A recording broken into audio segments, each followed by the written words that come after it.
नमस्कार दोस्तों, जय श्री राम। दशहरा के दिन आप रावण को तो जला लोगे, लेकिन अपने अंदर छिपा वो 10 सिर वाले रावण को कैसे मिटाओगे। आज हम इसी रावण के बारे में बात करेंगे जो तुम्हारे और हमारे सबके अंदर छिपा है। तो सबसे पहला आता है काम। काम ऐसा मत करो जो धर्म के विरुद्ध हो। काम ऐसा भी मत करो जिससे किसी का दिल दुखाता हो, किसी का बुरा होता हो।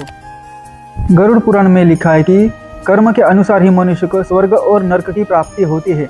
रावण ने बुरे कर्म किए थे, इसलिए वो मारा गया।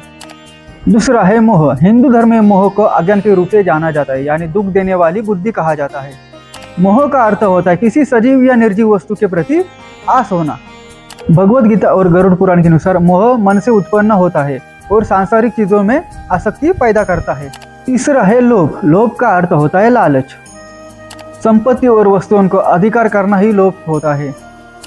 चौथा है क्रोध। क्रोध यानी गुस्सा, यानी एक भावनात्मक स्थिति। क्रोध में हमेशा आदमी का सांसारिक और भावनात्मक नुकसान होता है।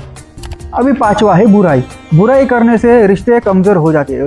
ऋग्वेद के अनुसार दूसरों की बुराई करने से खुद का ही नुकसान होता है।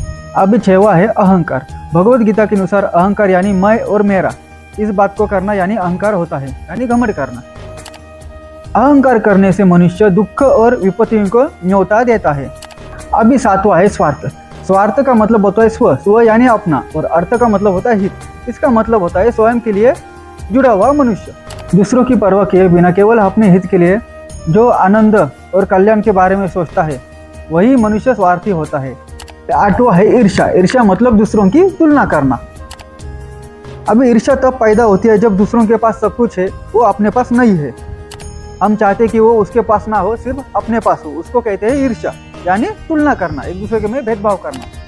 नौवां है घृणा। घृणा का मतलब होता है नफरत। नफरत यानी एक व्यक्तिगत भावना है जो सामाजिक स्तर पर अपनी नकारात्मक ऊर्जा पैदा करता है और अपना नुकसान करता है। 10वां है निंदा। निंदा यानी अपमान।